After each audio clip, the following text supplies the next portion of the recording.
Subscribe करें और bell दबाएं ताकि कोई खबर रह न जाए।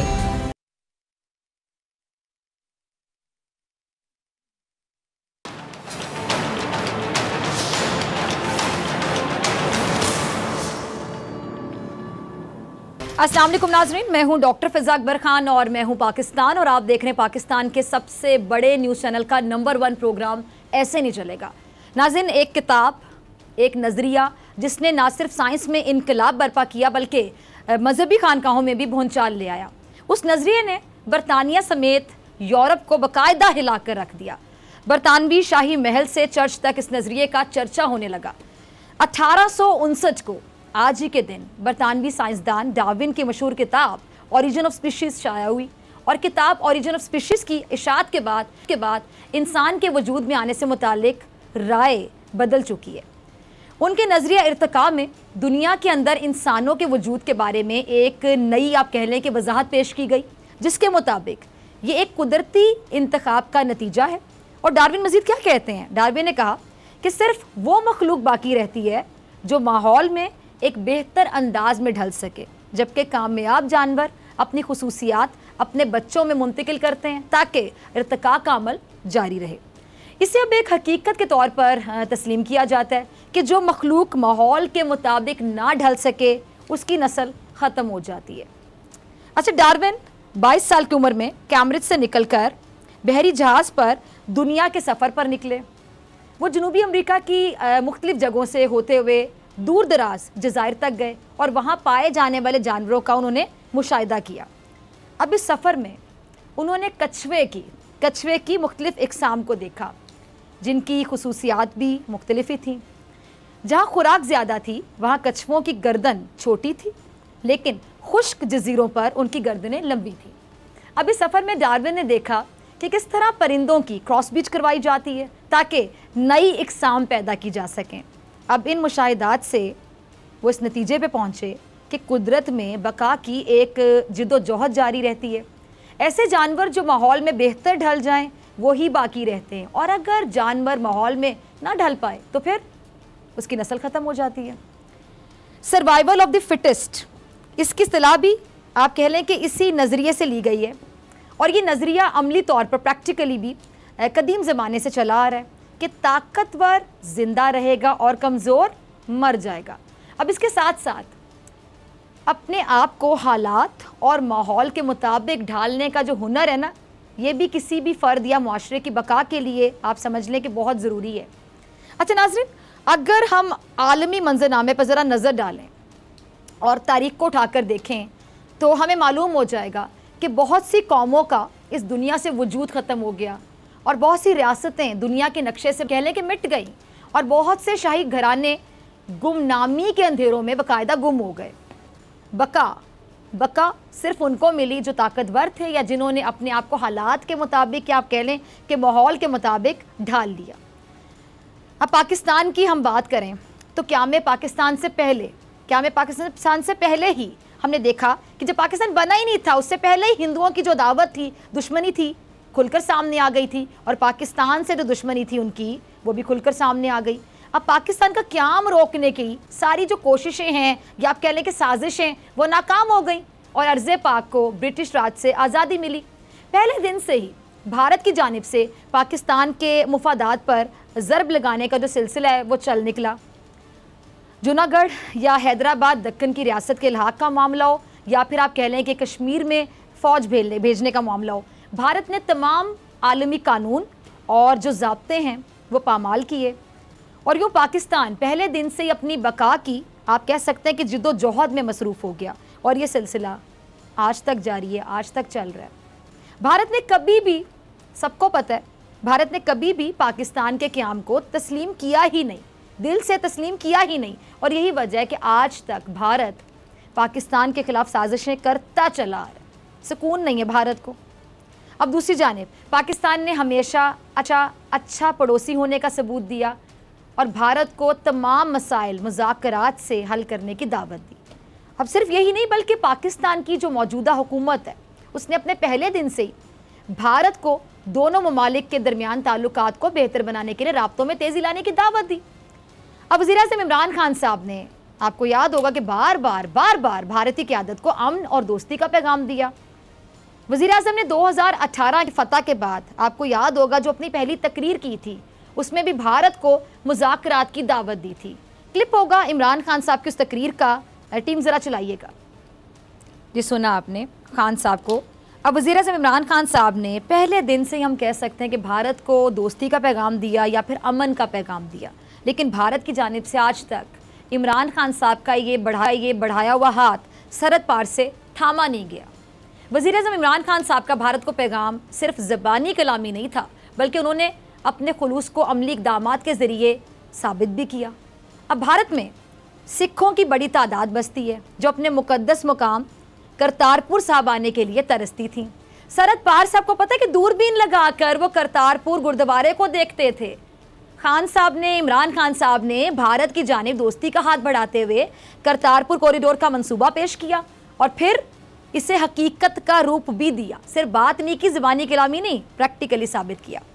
اب دوسری جانب آپ دیکھ لیں کہ بھارت نے ان سارے اقدامات کا جواب کس طرح دیا۔ اسی طرح اشتعال انگیزی سے، الزامات کی بچھاڑ کر کے، یعنی کوئی پازیٹیوٹی نہیں وہاں سے دیکھنے کو ملی۔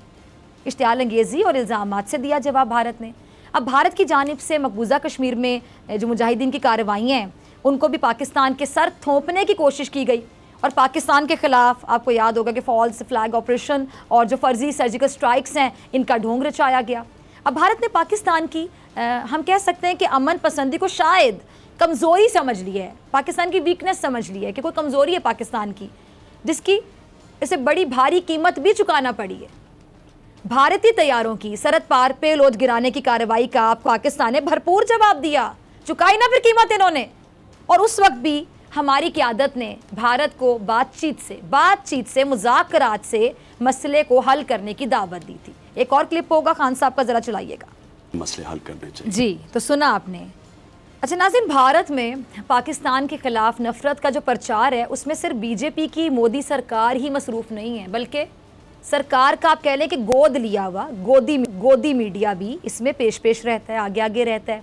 صبح شام آپ دیکھ لیں کہ صبح شام پاکستان کے خلاف ان کا جو میڈیا ہے بھارت کا نفرت اور عداوت کا باقاعدہ چورن بیچتا دکھائی دیتا ہے، اور شاید یہ چورن بیچ کر ان کی دکان چلتی ہے تھوڑی بہت۔ اگر آپ بھارتی میڈیا پر ایک نظر ڈالیں تو بے شمار چہرے آپ کو نظر آئیں گے جو باقاعدہ اس گودی میڈیا کا حصہ ہیں۔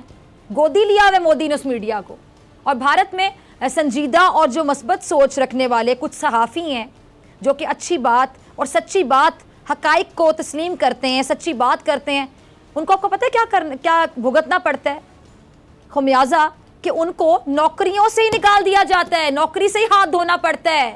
قصور کیا ہے کہ وہ سچ بولتے ہیں، وہ ان کو حقیقت دکھاتے ہیں اور ان کی نوکری چھین لی جاتی ہے، یا پھر دیگر ہتھ کنڈوں سے آپ کہہ لیں کہ ان بیچاروں کو خاموش کروا دیا جاتا ہے، اور یہ سب ایک سوچی سمجھی سازش کے تحت کیا جاتا ہے۔ بار بار بولا گیا جھوٹ، یاد رکھیے گا میرے الفاظ، جب بار بار کوئی جھوٹ بولا جاتا ہے نا ناظرین، بار بار بولا گیا جھوٹ ایک وقت آتا ہے کہ سچ لگنے لگتا ہے، اور یہی وجہ ہے کہ بھارتی میڈیا پر جب مسلسل اور ہر وقت صبح دوپہر شام صرف ایک ہی چورن بکے گا، مسلسل پاکستان کے خلاف جھوٹ بولا جائے گا، پروپیگنڈا کیا جائے گا، سازشیں کی جائیں گی، الزامات کی بچھاڑ کی جائے گی، تو ایک وقت آئے گا کہ وہ جھوٹ سچ لگنے لگے گا اور بہت سے لوگ اس پہ یقین کرنے لگیں گے۔ بھارتی حکومت اپنی ہر ناکامی کا بوجھ آپ کو پتہ ہے کہ پاکستان کے اوپر ڈال کر اپنی جان چھڑا لیتی ہے، اور یہ گودی میڈیا، جاہل میڈیا، ان کا جاہل میڈیا، کہ یہ میڈیا بھارتی حکومت سے سوال کرنے کے بجائے پاکستان کے خلاف باقاعدہ غلیظ پروپیگنڈا کرنے لگ جاتا ہے۔ کیا میڈیا کا یہ کردار ہوتا ہے جو بھارت میں میڈیا نبھا رہا ہے؟ اب بھارت چہرے سے خود ان کے اپنے بھی نقاب اٹھانے پر آ گئے ہیں۔ وہ کہتے ہیں نا کہ تعریف وہ جو دشمن کرے، جب دشمن تعریف کر دے تو پھر آپ سمجھ جائیں۔ اب ہمارے دشمن نے ہماری فوج کی آپ کہہ لیں کہ ہمت کی اور عزم کی، کھل کر تعریف کی، اقرار کیا، بلکہ ہماری فوج کی جو پیشہ ورانہ تربیت ہے اس کا بھی اعتراف کیا دشمن نے۔ ابھی نندن کا کلپ ہوگا، ٹیم چلائیے گا ذرا۔ جی سنا آپ نے، بھارتی پائلٹ ابھی نندن جو خود بھارتی میڈیا کا مکروہ چہرہ دنیا کے سامنے لے آیا۔ بھارت کی موجودہ حکومت پاکستان کے خلاف پروپیگنڈا کا کوئی بھی موقع آپ کو پتہ ہے کہ ہاتھ سے جانے نہیں دیتی۔ گزشتہ روز بھارتی سیکرٹری خارجہ نے غیر ملکی نمائندوں کو 9 نومبر کو ہونے والے واقعے میں پاکستان کے مبینہ کردار کے حوالے سے بریفنگ دی، लेकिन तमाम इल्ज़ामात और दावे झूठ का पलंदा थे। पाकिस्तानी दफ्तर खारजा के तर्जुमान ने कहा कि भारतीय वजारत खारजा की ज़ूमाइनी ब्रीफिंग जो है वो मकबूजा कश्मीर में मुबैना तौर पर किए गए किसी हमले में पाकिस्तान को मुलव्विस करने की एक और कोशिश है। अब पाकिस्तान के दफ्तर खारजा ने भारतीय प्रोपेगेंडे को यकसर मुस्तरद कर दिया और तर्जुमान दफ्तर खारजा का क्या कहना था कि पाकिस्तान के खिलाफ मनगढ़ंत और बेबुनियाद इल्ज़ामात पाकिस्तान के खिलाफ दहशतगर्दी के झूठे बयानिए को बचाने और मकबूजा कश्मीर में रियासती दहशतगर्दी से बैनुल-अक़वामी तवज्जो हटाने की मायूस कुन भारतीय कोशिशों के सिवा और कुछ भी नहीं है। और दफ्तर खारजा के तर्जुमान ने इस मौके में मज़ीद कहा कि पाकिस्तान बैनुल-अक़वामी बिरादरी को भारत के इस इक़दाम के हवाले से मुसलसल संजीदगी से आगाह करता रहा है कि भारत पाकिस्तान को मुलव्विस करने और इलाकाई अमन व सलामती को ख़तरे में डालने के इरादे से झूठी कार्रवाई कर सकता है। और हम एक मरतबा फिर आलमी बिरादरी को इस खतरे से आगाह करते हैं। अच्छा, पाकिस्तान ने पहले भी भारतीय जो जारहाना अज़ाइम में आवाज़ उठाई थी और एक ज़िम्मेदार मुल्क की हैसियत से दुनिया को भारतीय अज़ाइम से आगाह किया था। वज़ीर आज़म इमरान खान साहब ने अक़वाम मुत्तहिदा की जनरल असम्बली से खिताब किया था, आपको याद होगा, उसमें भी भारत के कश्मीर पर जो मज़ालिम हैं और इसके असरात जो हैं उससे आलमी बिरादरी को आगाह किया था। ज़रा सुनिएगा। अच्छा नाज़रीन, सुना आपने, बीजेपी हुकूमत में पाकिस्तान के खिलाफ मनफी प्रोपेगेंडा में तेज़ी आ गई है। लाइन ऑफ कंट्रोल पर बिला इश्तियाल फायरिंग और शेलिंग के जो बढ़ते वाक़यात हैं उन्होंने एक बार फिर हम कह सकते हैं कि भारतीय अज़ाइम को किसी हद तक वाज़े कर दिए, बहुत हद तक वाज़े कर दिए। बल्कि अब ऐसे में पाकिस्तान की अस्करी क़यादत की जानिब से दो टोक और बड़ा क्लियर दो टोक मौक़िफ़ सामने आया है। पाक फ़ौज कौमी इदारों की मदद से तमाम चैलेंजेस से निमटने के लिए तैयार है और भारत को ये जवाब कोर कमांडर कॉन्फ्रेंस के प्लेटफॉर्म से दिया गया है। आर्मी चीफ की ज़ेर सदारत कोर कमांडर्स कॉन्फ्रेंस के शुरका ने मादरे वतन के दिफा को यकीनी बनाने का अज़म दोहराया है और army chief general Qamar Javed ने कहा कि पाक फ़ौज कौमी इदारों की मदद से तमाम चैलेंजेस से निमटने के लिए हर वक्त तैयार है। हम इन चैलेंजेस को अमन व इस्तेहकाम का मौका बनाएंगे। अब ज़रा नाज़रीन गौर कीजिएगा इस जुमले पर जिसमें आर्मी चीफ ने चैलेंजेस को अमन व इस्तेहकाम का मौका बनाने की बात की है। ये जुमला सरहद के उस पार और उस पार मौजूद दुश्मनों के लिए एक वाज़ेह क्लियर पैगाम है, क्लियर मैसेज है। पाकिस्तान अपने दिफा से गाफिल नहीं है और गाफिल रह भी नहीं सकता, क्योंकि हमारी क़यादत अच्छी तरह से जानती है कि बका के लिए हमें हर वक्त मुतहरिक रहना होगा। सर्वाइवल ऑफ द फिटेस्ट का फॉर्मूला रोज़े अव्वल से पाकिस्तान की बका के लिए ज़रूरी रहा है और पाकिस्तान ने अच्छी नीयत से, खुलूस नीयत से दोनों ममालिक के दरमियान मसाइल को बातचीत, मुज़ाकरात से हल करने की ज़रूरत पर जोर दिया और हमेशा पहल की। और पाकिस्तान की इन कोशिशों पर आलमी बिरादरी का भी एतमाद है। सब देख रहे हैं पाकिस्तान का किरदार कितना मस्बत रहा है और आगे से जो भारत का रवैया होता है वो भी सबके सामने है। और आपको याद होगा कि अमरीकी सदर डोनाल्ड ट्रंप ने भी दोनों ममालिक के दरमियान सालिसी की पेशकश की थी। ट्रंप का क्लिप होगा, ट्रंप साहब को ज़रा चलाइएगा। अच्छा नाज़रीन, सर्वाइवल ऑफ फिटेस्ट आप समझ लें कि एक ऐसी हकीकत है जिससे इनकार मुमकिन नहीं है। नए नए बनने वाले पाकिस्तान को सकूत हैदराबाद और सकूत जूनागढ़ से वो ज़ख्म दिए गए कि कोई भी रियासत बर्दाश्त ना कर पाती, लेकिन पाकिस्तान ने बर्दाश्त किया, तहम्मुल का, सब्र का मुजाहरा किया। इस्लाम के नाम पर हासिल होने वाले पाकिस्तान ने यह भी सह लिया और अपना वजूद बरकरार रखा। अब भारत ने कश्मीर में गैर कानूनी तरीके से फ़ौज दाखिल कर दी ना और मकबूजा कश्मीर पर कब्जा करा लिया। पाकिस्तान की शहरग पर भारत ने कब्जा कर लिया, लेकिन पाकिस्तान इस नाइंसाफ़ी से भी टूटा नहीं और भारतीय बयानिए को इससे भी तस्कीन ना मिली। अच्छा, अब पाकिस्तान ने अपने पड़ोसी भारत के, हम कह सकते हैं कि हर जुल्म का और हर सितम का जवाब दोस्ती और अमन का पैगाम देकर किया। पाकिस्तान की सलामती पर कोई समझौता नहीं होगा। पाकिस्तान अपनी नजरियाती असास को कभी फरामोश नहीं कर सकता। यही पैगाम हर दफ़ा सरहद पार गया। अब अमन जो है, अमन जो पाकिस्तान अमन की बात करता है, दोस्ती की बात करता है, अमन पाकिस्तान की मजबूरी नहीं है। मैं अपने अल्फाज दोहरा रही हूँ, अमन पाकिस्तान की कमज़ोरी नहीं है, वीकनेस नहीं है, किसी किस्म की मजबूरी नहीं है, पाकिस्तान की ख्वाहिश है। पाकिस्तान की एक आप समझ लें कि मस्बत एक नीयत है, एक अच्छी नीयत है और मस्बत एक सोच है, एक ख्वाहिश है, कमज़ोरी नहीं है और मजबूरी नहीं है। पड़ोसी ममालिक से अच्छे ताल्लुकात एक मस्बत सोच वाला मुल्क ही रख सकता है और पाकिस्तान भी चाहता है कि पड़ोसी ममालिक के साथ अच्छे ताल्लुकात हों और पाकिस्तान को किसी का डर नहीं है।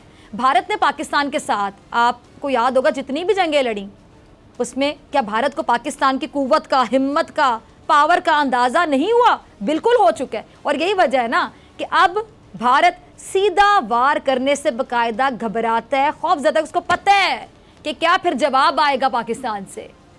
तो फिर पाकिस्तान अमन की बात क्यों करता है? ये सवाल है जो बहुत से ज़हनों में गर्दिश करता है और बहुत से लोगों की अपनी अपनी राय है इसको लेके। आज मैं अपने प्रोग्राम में इसका जवाब देना चाहूँगी, क्लियर जवाब, बिल्कुल क्लियर, वाज़े, कि पाकिस्तान अमन की बात क्यों करता है। पहले तो क्लियर कर लें कि पाकिस्तान की मजबूरी नहीं है, पाकिस्तान की कमज़ोरी नहीं है, ये पाकिस्तान की ख्वाहिश है, एक मस्बत सोच है कि पाकिस्तान अमन की बात करता है। और ये ख्वाहिश क्यों रखता है कि इसके अलावा ना भारत के पास और ना पाकिस्तान के पास कोई रास्ता है, कोई रास्ता नहीं, क्योंकि हम अपने दोस्त तो बदल सकते हैं लेकिन पड़ोसी नहीं बदल सकते। इसलिए ना भारत को कभी निजात मिल सकती है और ना पाकिस्तान अपनी जगह तब्दील कर सकता है। तो जब हमें इकट्ठे ही रहना है तो फिर लड़ाई झगड़ा फसाद क्यों? अच्छे तरीके से रहें। हमें बातचीत के ज़रिए अपने तमाम मसाइल को टेबल टॉक के ज़रिए, मुज़ाकरात के ज़रिए हल करना चाहिए। कश्मीर, सियाचिन समेत जितने भी मसाइल हैं उनको बातचीत से ही हल करना होगा। दोनों ममालिक मिलकर इस खित्ते की तकदीर क्यों ना बदल दें?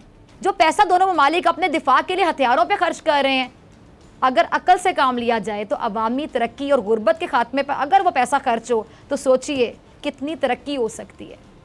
और दोनों ममालिक तिजारत को फ़रोग देकर एक ऐसी मंडी को तश्कील कर सकते हैं जहां हर एक का फ़ायदा हो, हर एक का फ़ायदा हो। अब तक जैसे चलता आया है ऐसे अब चल नहीं सकता। मिलते हैं ब्रेक के बाद।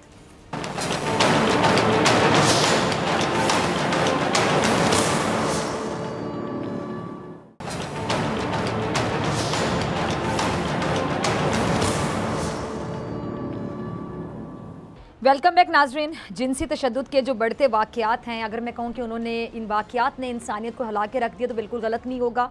रेप जैसे बदतरीन जुर्म की रोकथाम मेरे ख्याल से वक्त की अहम तरीन ज़रूरत थी और है।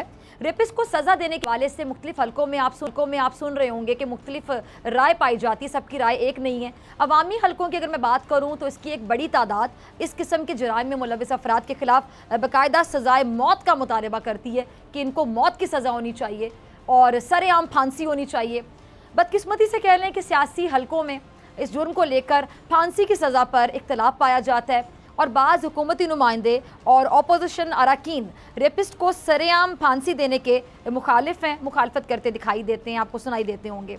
अच्छा, वज़ीर-ए-आज़म पाकिस्तान ने इस हवाले से मुजरिम को नामर्द करने का जो कानून बनाने की एक तजवीज़ दी थी, आज वज़ीर-ए-आज़म पाकिस्तान की ज़ेर सदारत विफाकी काबीना के इजलास में इमरान खान साहब ने जिनसी ज़्यादती के मुजरिमों को नामर्द करने के कानून की उसूली मंजूरी दे दी है।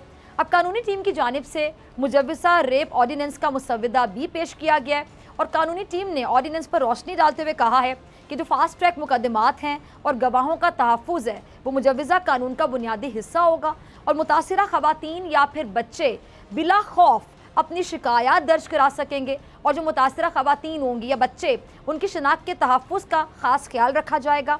अब इस कानून में सज़ाए मौत को शामिल नहीं किया गया। इस हवाले से बात करने के लिए मौजूद मेहमान मेरे साथ मौजूद हैं, किसी तारुफ के मोहताज नहीं, मुफ्ती मोहम्मद ज़ुबैर साहब, बहुत शुक्रिया मुफ्ती साहब ज्वाइन करने के लिए। और सोशल एक्टिविस्ट हैं आलिया सारिम, किसी तारुफ के मोहताज नहीं, आलिया आपका भी बहुत शुक्रिया ज्वाइन करने के लिए। आलिया, मैं आपकी तरफ आती हूँ, तब तक यही सवाल मैं आपसे जानना चाहूँगी कि ये जो आपको फैसला हमने सुना, अब ये जो कानून की मंजूरी दे दी गई है, यानी जो मुजरिम होगा वो नामर्द बन जाएगा, ये कितना बेहतरीन लगा आपको? बहुत से लोग इसकी मुखालिफत भी करते हुए दिखाई दे रहे हैं, सुनाई दे रहे हैं, लेकिन आपकी क्या राय है इस? मजबूरी का नाम शुक्रिया। जब वो सज़ा जो हम पूरी आवाम के दिल में थी, कुछ मखसूस लोगों को छोड़कर, जब वो सज़ा नहीं हो पाती और नहीं हो पा रही इस वक्त फांसी की सज़ा, तो ठीक है, ये भी एक रास्ता है इन लोगों को रोकने का, क्योंकि जिस चीज़ की ख्वाहिश के लिए तुम ये तबाही दुनिया में फैला रहे हो, जब रब ताला के हुक्म से साबित होगा कि तुम गुनहगार हो और तुमसे वो सलाहियत छीन ली जाएगी, तब पता चलेगा अज़ियत कहते किसको हैं। बहुत सारे लोगों है कि इस किस्म के अमल के बाद वो और ज़्यादा जहनी मरीज़ बन जाएंगे, वो मर्द जहनी मरीज़ बन जाएंगे, पहले से ज़्यादा उनके अंदर उनकी एक्टिविटीज़ में बहुत नेगेटिविटी आ जाएगी। लेकिन मैं ये कहती हूँ कि कभी उनसे तो पूछो जिनको इस तरह ज़्यादती का निशाना बनाया जाता है, वो बेचारियाँ कितनी बड़ी जहनी मरीज़ बन जाती हैं, या वो बच्चे ज़िंदगी भर के लिए जहनी मरीज़ बन जाते हैं کیونکہ میں یہ کیسز شیلٹر میں دیکھتی ہوں، میں ان کو دوبارہ سے زندگی کی طرف لاتی ہوں، لیکن یقین جانیے زندگی کی طرف پلٹتے تو ہیں، لیکن وہ جو پیورٹی کا جینا ہوتا ہے اور اس تکلیف کا دکھ ان کے ذہن میں کہیں نہ کہیں رہتا ہے. تو ٹھیک ہے، اگر اس سے بھی ان لوگوں کو کنٹرول کر لیا جائے تو کوئی مذائقہ نہیں ہے. اور جو لوگ اس قسم کی چیزوں کے اگینسٹ ہیں کہ مردوں کے ذہن اور زیادہ منتشر ہوں گے، خدارا کسی حال میں یا کسی سزا پر تو ایک پیج پر آ جائیں، کسی طرح تو اس چیز کو روکیے. مفتی صاحب، یہ جو مجرم کو نامرد بنانے کے قانون کی منظوری دی گئی ہے، ریپسٹ یہ جو لوگ ہوتے ہیں جو ریپ کرتے ہیں، بچوں کو نہیں چھوڑتے، خواتین کو نہیں چھوڑتے، کسی قسم کا خوف نہیں ہوتا ان کو، کسی قسم کا رحم نہیں آتا ان کو، اس فیصلے کو آپ کیسے دیکھتے ہیں، اس قانون کو آپ کیسے دیکھتے ہیں؟ سب سے پہلے یہ بات سمجھنی چاہیے کہ وزیر اعظم صاحب کا اور وفاقی کابینہ کا یہ اقدام قابل تحسین ہے کہ وہ قانون سازی کی طرف آئے اور قانون بنایا جا رہا ہے. بہت اچھی بات ہے، لیکن دو باتیں ذہن میں رکھنی چاہیے.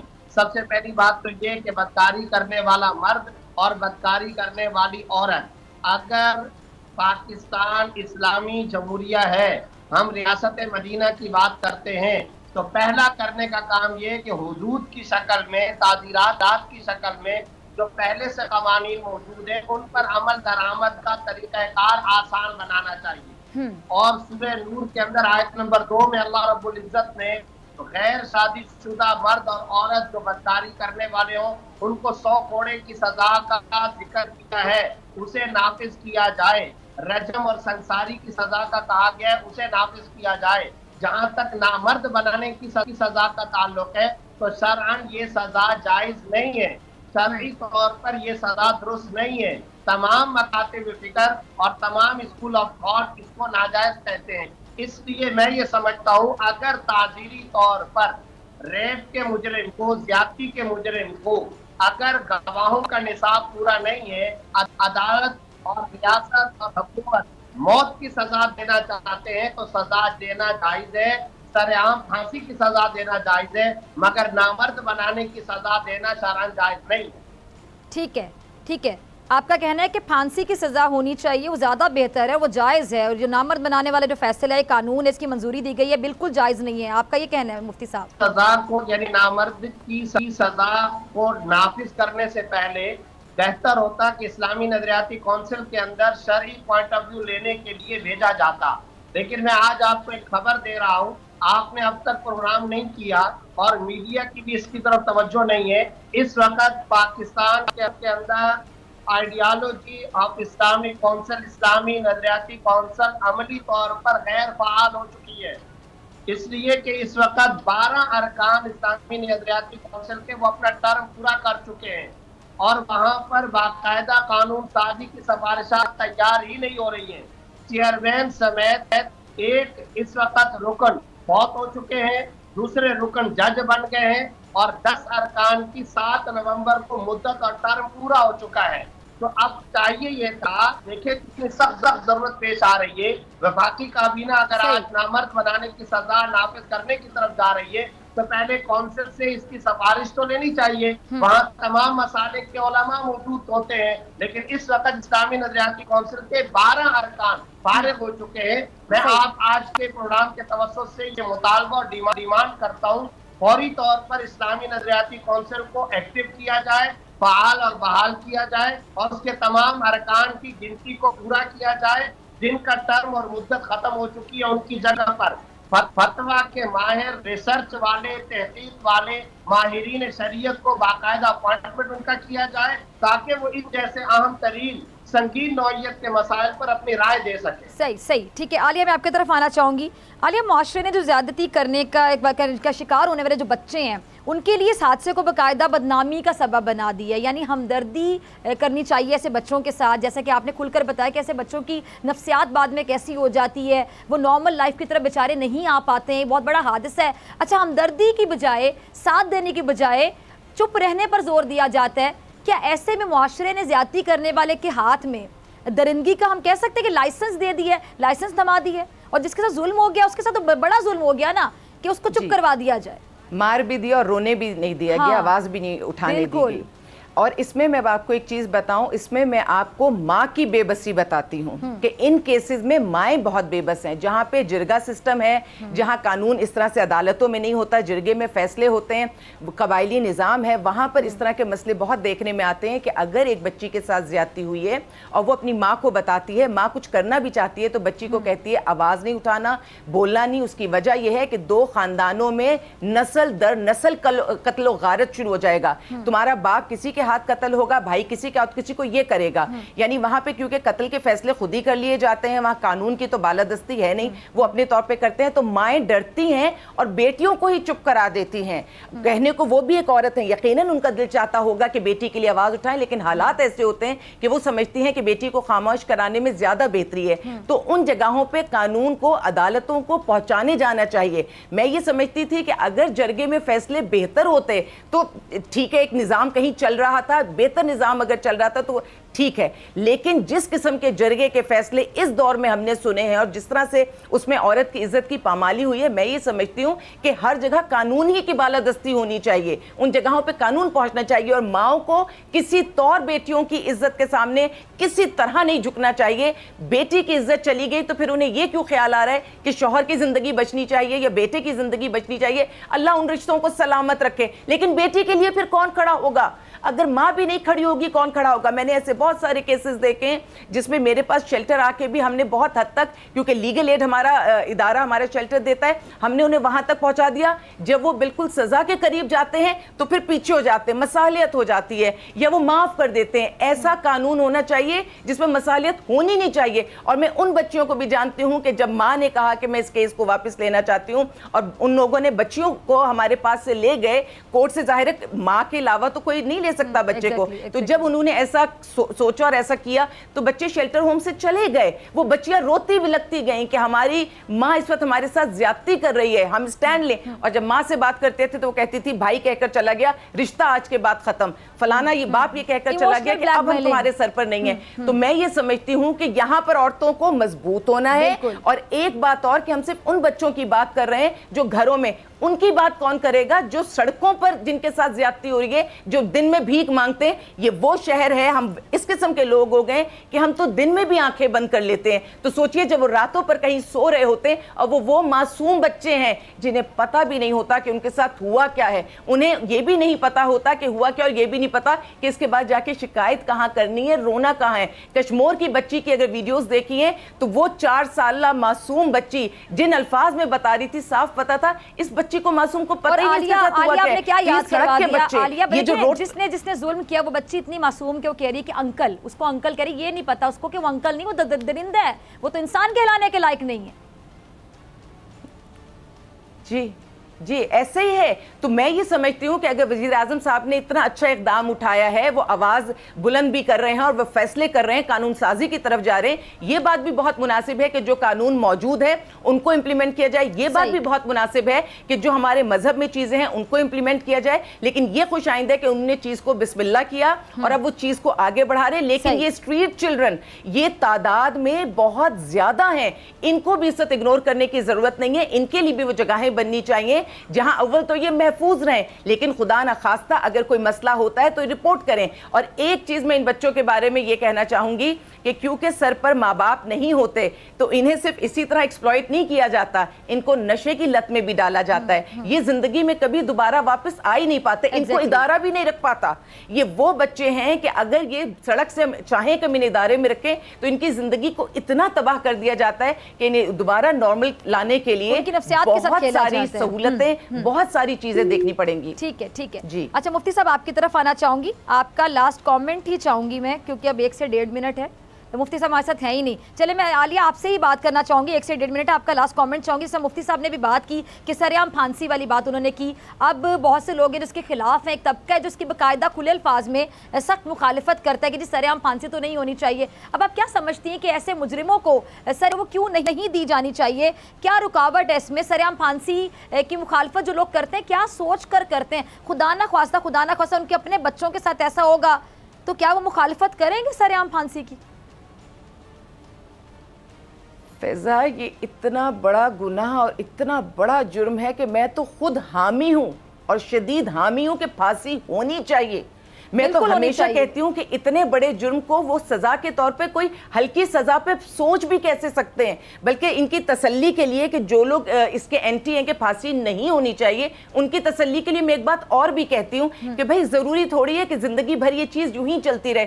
ہم اگر روک تھام, اور انشاءاللہ ہم روک تھام کرنے میں کامیاب ہو جائیں گے, ہم اس قسم کی سزائیں دے کے, سرعام پھانسی دے کے, مجھے یہ پتا ہے کہ پاگل کو بھی نا اپنی تکلیف کا پتہ ہوتا ہے, نفسیاتی کو بھی اپنی تکلیف کا پتہ ہوتا ہے, وہ اپنے آپ کو ہر حال میں بچانا چاہتا ہے. تو جب چیزیں بہتر ہو جائیں گی تو اس قانون کو ریلیکس بھی کیا جا سکتا ہے, اس میں کوئی نرمی بھی, لیکن فل فور جو کیسز سامنے آ رہے ہیں اس میں تو سرعام پھانسی ضرور ہونی چاہیے. اور جو لوگ سوچتے ہیں نا, وہ یہ سوچتے ہیں کہ دنیا سے شاید ہمارا کٹ آف ہو جائے گا, ہم ترقی پذیر, ہم ڈیولپنگ کنٹریز ہیں, یہ ڈیولپڈ کنٹریز کیونکہ ہمیں 10 طرح سے ڈکٹیشنز دے رہی ہوتی ہیں, تو اگر ہم ان کی ڈکٹیشن نہیں سنیں گے, ان کی مرضی کے مطابق فیصلے نہیں کریں گے تو شاید یہ ہمارا کٹ آف کر دیں گے. میں نے ابھی کہا نا, ماں کے لیے بھی میں نے یہ جملہ کہا کہ جب تمہاری بیٹی سامنے کھڑی ہو جائے تو دنیا میں کچھ نہ دیکھو, بیٹی سے مراد بیٹی کی عزت اور زندگی میں میرا ایک ہی جملہ ہوتا ہے کہ عزت کو بچاؤ, زندگی اللہ کے ہاتھ میں, زندگی موت اللہ کے ہاتھ میں.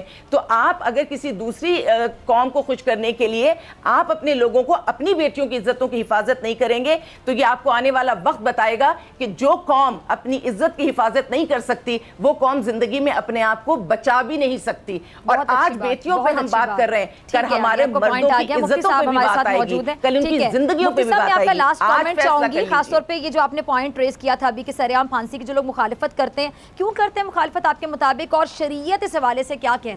دیکھیں, سب سے پہلی بات تو یہ ہے کہ سرعام پھانسی ایسے مجرم کو دینی چاہیے, اور قرآن کریم کے اندر سورہ لوط کی آیت نمبر 2 کے اندر آخر میں اللہ نے خود فرمایا وَلْيَشْهَدْ عَذَابَهُمَا طَائِفَةٌ مِّنَ الْمُؤْمِنِينَ. عبرت, جس وقت یہ سزا ہو عام مسلمانوں کو سزا کا مشاہدہ کرنا چاہیے. لہٰذا ہم مطالبہ کرتے ہیں کہ ایسے مجرم کو سرعام سزا دی جائے, چوک پہ لٹکایا جائے, سارے لوگ وہ مناظر دیکھیں, لائیو اور براہ راست یہ منظر دکھانا چاہیے تاکہ اس سفاکیت, بربریت اور درندگی کا خاتمہ ہو. کشمور کے واقعے نے سب کے دل ہلا کر کے رکھ دیے. زینب کا واقعہ ہے, اسما کا واقعہ ہے, کشمور کا واقعہ ہے, موٹر وے کا واقعہ ہے. لیکن میں ساتھ ساتھ یہاں پر ایک بات ضرور کہنا چاہتا ہوں, آپ کے پہلے بھی پروگراموں کے اندر کئی دفعہ ہمارے کئی ایسے لوگ سامنے آئے جنہوں نے آ کر کے یہ کہا ٹکڑے ٹکڑے کر دو, ایسے مجرم کا قیمہ بنا دو, ایسے مجرم کو کاٹ کر کے مار دو, تکلیف دہ موت اور سزا دے دو. میرا سوال یہ ہے کہ جو سزائیں قرآن نے بیان کی ہیں, حدیث میں بیان کی ہیں, ہم کوڑوں کی اور موت کی اس سزا کی طرف کیوں نہیں آتے؟ قذافی اسٹیڈیم لاہور میں کیوں نہیں لٹکایا جاتا؟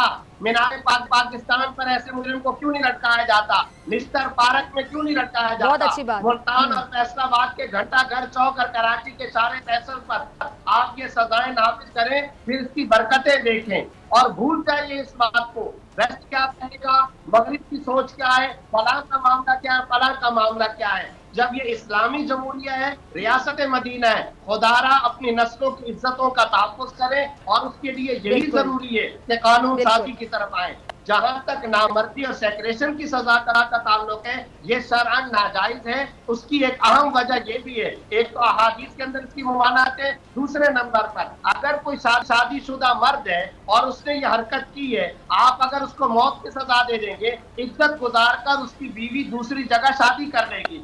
لیکن اگر آپ نے نامرد کرنے کی سزا دے دی اور وہ شادی شدہ مرد ہے, تو اب بتائیے اس کی بیوی کے حقوق ازدواجیت کا کیا معاملہ بنے گا؟ پلس یہ مسئلہ ہے, اعضاء کی کاٹ کی مسئلہ, شرعاً مسئلہ حرام ہے. لا خصاء فی الاسلام, اسلام کے اندر خصی کرنے اور نامرد کرنے کی سزا شرعاً جائز نہیں ہے. اس لیے میں سمجھتا ہوں شریعت کے قوانین کے مطابق ان تمام سزاؤں کو لاگو بھی کیا جائے.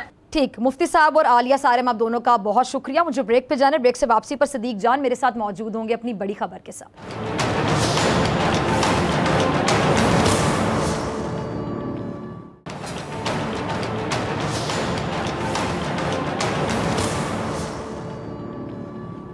वेलकम बैक नाजरीन। हमेशा की तरह सेगमेंट में मेरे साथ मौजूद है नुमाइंदा खुसूसी सदीक जान। सदीक, बड़ी खबर ये, कल भी हमने खबर शेयर की थी और आज हम ये खबर इस तरह ही शेयर करना चाह रहे थे कि नवाज शरीफ को इश्तिहारी करार देने का जो फैसला है, जैसा कि उम्मीद थी कि आज हो जाएगा, लेकिन आज ये फैसला नहीं हो सका है। कैसे देखते हैं आप? और ख़ास तौर पे जो कल की खबर थी, अफसोसनाक खबर थी शरीफ फैमिली के हवाले से, मुझे तो लगता है, बल्कि आपको भी लगता है, हम प्रोग्राम से पहले भी बात कर रहे थे कि ये अच्छा ही हो गया कि जो फैसला है आज नहीं हो सका, वरना इसको भी इमोशनल वे में इस्तेमाल किया जाना था और सियासी रंग दिया जाना था, बल्कि जज्बाती रंग दिया जाना था। कैसे देखते हैं?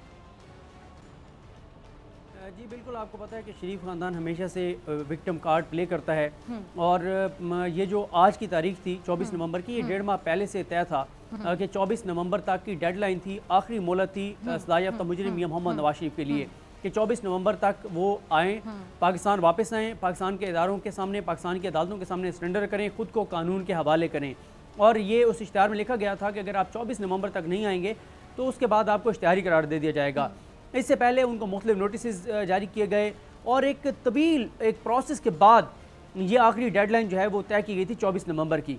और यहाँ मैं आपको ये भी बताता चलूँ कि हमें कोई ऐसी अदालती नज़ीर इससे पहले नहीं मिलती कि किसी अदालत ने इतनी तफसील के साथ ऐसे प्रोसेस को अडॉप्ट किया हो, उसको आगे बढ़ाया हो और इतना किसी मुजरिम को, मुलजिम को टाइम दिया गया हो कि वो आए और अदालत के सामने सरेंडर करे।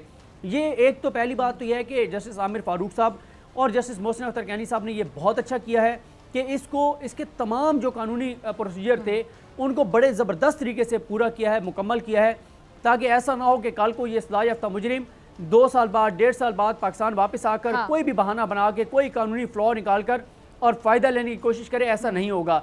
दूसरा जो आपने बात कही कि बिल्कुल ये बहुत अच्छा हुआ कि आज इसको इश्तिहारी करार नहीं दिया गया, गो कि आज प्रोसेस मुकम्मल हो चुका था और जिन लोगों के अब बयान रिकॉर्ड करने हैं वो भी अदालत के अंदर मौजूद थे, लेकिन अदालत ने 2 तारीख तक ये केस मुलतवी कर दिया।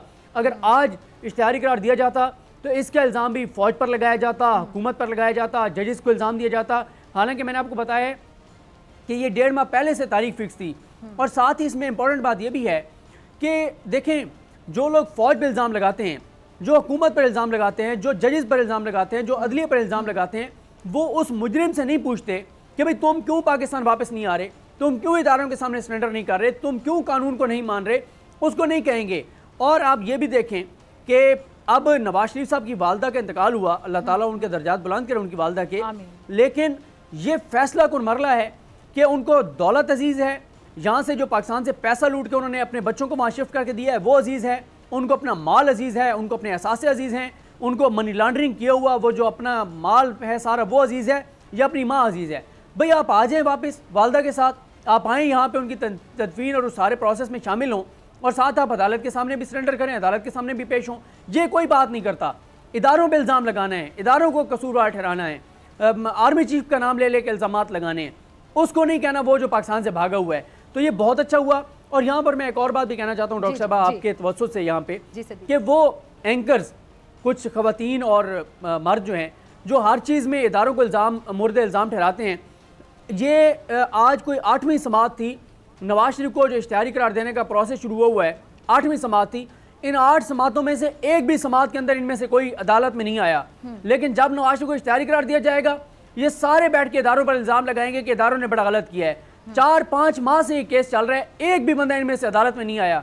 फिर कल को ये नवाज शरीफ की तकरीरें दिखाने के लिए दरख्वास्त भी दायर कर देते हैं, ये उनके लिए अदालतों में भी पहुंच जाते हैं, ये उनके लिए झूठ भी बोलते हैं, ये उनके लिए टीवी पे उनकी वकालत भी करते हैं, ये अदालतों में भी उनके केस लड़ने चले जाते हैं, ये इदारों पे इल्ज़ामात भी लगाते हैं, इदारों पे फिर कीचड़ भी उछालते हैं। कमरे अदालत में कोई नहीं था। अगर ये लोग कमरे अदालत में आए, आपने कहा कि उनका केस लड़ने के लिए चले जाते हैं, लेकिन केस लड़ने के लिए सॉरी टू से इनका केस इतना वीक होता है कि इनके पास कोई मौक़िफ़ नहीं होता, कोई दलाइल नहीं होते हैं। इनको खुद पता है कि कितना खोखला केस ये लड़ने चले जाते हैं। और मैं आपको ये भी बताऊं, जिस दिन उस केस की समाअत थी, इन 16 में से एक भी बंदा या बंदी जो है वो कोर्ट रूम में नहीं थे। उसकी वजह क्या थी? ये मुंह नहीं दिखा सकते किसी को, क्योंकि कैसे मुंह दिखाएं, क्या लोगों को मुंह दिखाएंगे? एक मुजरिम के लिए चले गए। बुखार भी हो गया था ना, जिस तरह की जिनका दिफा करने के उनको भी बेशुमार बीमारी है। अब अल्लाह जानता है कि कौन सी बीमारी है और कौन सी नहीं है। इनमें से भी बहुत से लोग बीमार हो गए थे। ये उसी तरह से बीमार हो गए थे जैसे बच्चे ने स्कूल ना जाना तो सुबह कहते हैं अम्मी मेरे पेट में दर्द है, या वो बचपन में अक्सर सेवन अप बोतल पीनी होती थी तो कहते थे पेट में दर्द है ताकि सेवन अप बोतल जो है वो मिल जाए। जिसका दिफा करने गए थे اسی کے نقشے قدم پہ چل رہے تھے نا بیماریوں کو لے کے بھی. جی آپ کا لاسٹ کامنٹ. ہاں بالکل, یہ دیکھیں میں نے آپ کو بتا دیا کہ اس دن یہ عدالت میں اس لیے نہیں آئے تھے کہ منہ دکھانے کے قابل نہیں ہے کہ ایک مجرم کے لیے یہ وہاں پہ کیس لڑنے چلے گئے ہیں اور وکیل وہاں پہ پیش کر دیا. ٹھیک ہے جی, ٹھیک ہے. صدیق جان بہت شکریہ آپ کی بڑی آپ کے تجزیے کے لیے. اسی کے ساتھ ڈاکٹر فضا اکبر خان کو دیجیے اجازت. آپ سے ملاقات ہوگی انشاءاللہ کل سیم ٹائم سیم چینل. اگر زندگی نے وفا کی, دعا میں یاد رکھے گا, اپنا اپنے پیاروں کا بہت خیال رکھیے گا. اللہ نگہبان.